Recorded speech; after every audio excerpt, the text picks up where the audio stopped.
And boom, I just showed up. Everybody started clapping. It was crazy. The world went wild. Kang the Conqueror was true. People's theories were right. What's wrong, man? Man, you. Hey Loki fans, thanks so much for clicking on this video. My name is Chris. Loki episode 6, the finale. Man, I did not think they were gonna do it. I was blown away. Kang the Conqueror was revealed to be behind the TVA. I really thought this was gonna be a whole nother Mephisto situation and we were getting our hopes up for no reason, but man, did they deliver on the reveal. So what I'm going to do here for you guys is giving you my Loki episode 6 breakdown, pointing out Easter eggs you might have missed, detailing this finale, how it sets up the future of the MCU, as well as just my spoiler review. But I'ma also need you guys to give me your spoiler thoughts down below. How did you feel about the Loki finale? Do you think they nailed it? I honestly feel like this is the best Disney Plus series that we've gotten so far because it has just been consistently good all throughout these episodes. And honestly, this seems to be like the one that has the most impact on the future of the MCU. Because, man, a lot of cool stuff is coming. Alright, so we have to talk about the way that opens up. Anytime they play that Captain America Endgame music where he's holding Peggy Carter, I immediately want to start swelling up and tearing up, but they mix that in with all these different events in the MCU. A really clever thing to do since Loki and Sylvie are going into the center of all time where everything has and will be. This was kind of cool to symbolize that along with a version of the Big Bang. But we finally have Loki and Sylvie reaching this castle, about to find out who's behind the TVA, and I'm telling you, as soon as they opened it, I was like, oh my god, do not tell me it actually was Miss Minutes, because then I will be very disappointed, because even before her face jump scared you in this episode, if you looked at the statues, you could see there was coins on their heads, and I was like, oh no, it was Miss Minutes. Miss Minute did it all. But instead, Miss Minutes is there to kind of offer them an alternative before they go meet who is behind the TVA, and that is offering Loki and Sylvie the chance to live in a timeline where they get everything they wanted. Loki is given the opportunity to win in New York, get a throne, become a ruler like he's always wanted, and Sylvie even herself gets to live peacefully, escaping the TVA persecution, even allowing them to live in the same timeline together if they so please. Now, this is kind of interesting that they brought this up because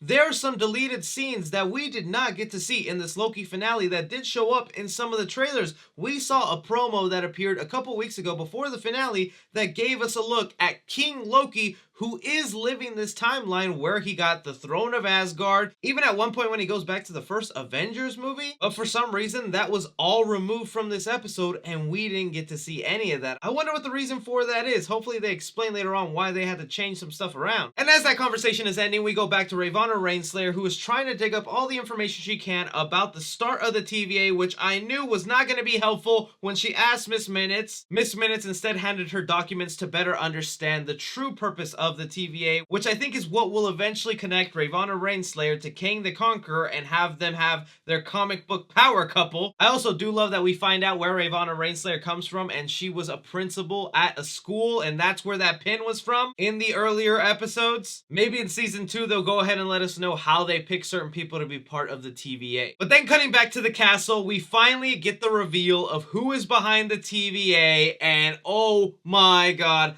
I did not think they would actually bring in Jonathan Majors to play Kang the Conqueror in Loki, just because I really did think we were going to get Mephisto again. There were so many clues leading up to this finale that had hints of Kang the Conqueror, even just in the last episode where it showed Stark Towers being owned by Kang Enterprises, which is a company that is run by Kang the Conqueror in the comics. Plus the fact that this is a confirmed villain for Ant-Man 3, I didn't know how that was going to work out and the connection it would have to Loki. Also, if they would even introduce a villain like that in a Disney Plus series first before a movie. But man, I'm glad I was wrong because I really do like this reveal of Jonathan Majors, and I've seen some mixed reactions online, but I also like his acting right here and his portrayal of Kang the Conqueror. It definitely gives me vibes of an old school ruler who has a lot of confidence, knows exactly what he's doing, and I think Jonathan Majors is going to kill this role, and I wouldn't be surprised if he's supposed to be a character we're supposed to see a lot throughout the MCU. But as our heroes sit down with Jonathan Majors, Kang the Conqueror, to find out what is going on and why the TVA even started, it's some complicated stuff. The way he explains it, a long time ago in the 31st century on Earth, he discovered the multiverse. multiverse, and along with that, variant versions of himself in the multiverse then created devices to where they can interact with each other. But just like most people, a lot of the variant versions of himself were not as friendly and did not want to go ahead and be peaceful with other multiverses, and instead wanted to rule them all and make sure they were the only multiverse that wouldn't someday come and take over, creating this all-out war, forcing the need for there to be a TVA so that this wouldn't happen and other variant versions wouldn't be jumping to different timelines, different versions of each other, trying to take over their lives. I like at one point in the conversation, as these minifigures are being built, we get to see them wear the classic Kang the Conquer helmet that I was hoping to see in this episode. So what this boiled down to is, without the TVA or someone to mandate the timeline, it would be all-out war chaos, and we would have so many different versions of the timeline that it would eventually lead to them fighting with each other, consuming one another, just always chaos instead of order. And the repercussions of this are actually pretty huge, not only for the sake of like Doctor Strange 2,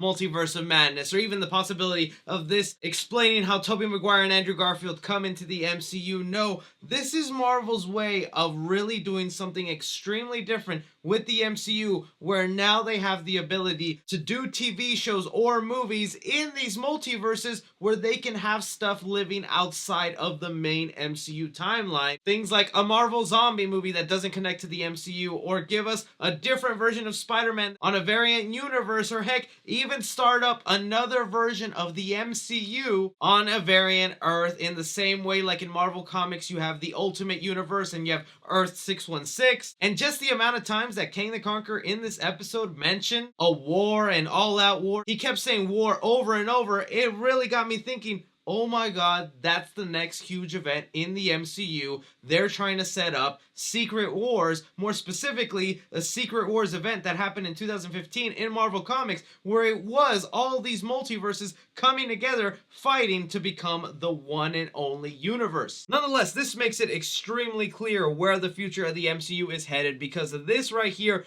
is gonna be the pinnacle of what Doctor Strange Multiverse of Madness is gonna be about, is fixing this damn situation where all the timelines are going crazy and we have different versions of the MCU popping up. But I think the most interesting part of this is where Kang the Conqueror mentions that if they go ahead and kill him and get rid of him as the leader of the TVA and everything he's built, it will open the gates for all these other multiverse versions of himself to come. And he makes it very clear they are not as friendly as him. They are very evil dudes that are just as powerful and just as smart, which is why I say to those people who did not like Jonathan Majors' portrayal of Kang the Conqueror in this episode, do not fear, because he's most likely going to be portrayed a little differently in the more evil version of Kang the Conqueror. And I think we are going to be seeing a lot of these different versions, because now this lets me believe that the Kang the Conqueror we're going to see in Ant-Man and the Wasp: Quantumania is gonna be a variant version of this Kang, while we still get another variant version of Kang the Conqueror that'll be part of the Loki series in season 2, because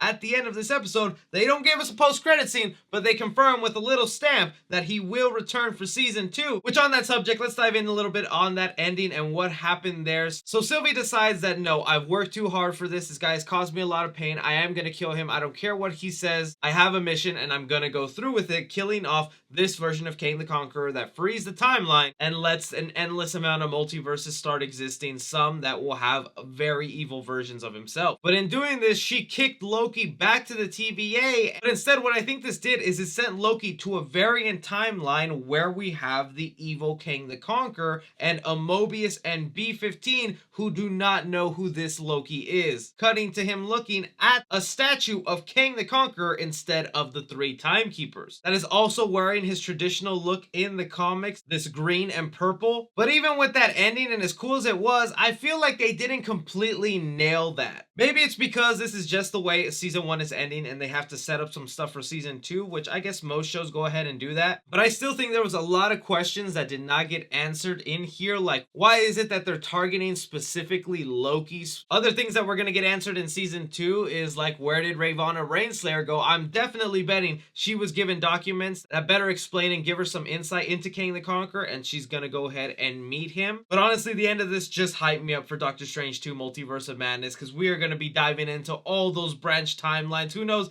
if Loki will be involved in there somehow, if they're gonna even address Kang the Conqueror. Makes me really curious to see how Ant-Man 3 is gonna go down and how this all connects. But those are just my thoughts on the ending of Loki season 2. Still would have wished there was some sort of post-credit, end credit scene. Don't know why they didn't do that. I also wonder why they deleted some stuff. And even though, again, I feel like they didn't nail this ending, I think it still sets up and gets my curiosity for a season 2. But let me know your guys' opinions down below. What did you think of Loki episode 6 and this finale? Did you like it? Did you dig it? Or is there something else you think they could have done? Editing everything, be sure to like and subscribe. Follow me on Twitter at 3C Film Review. As always, I'm Chris. Take care.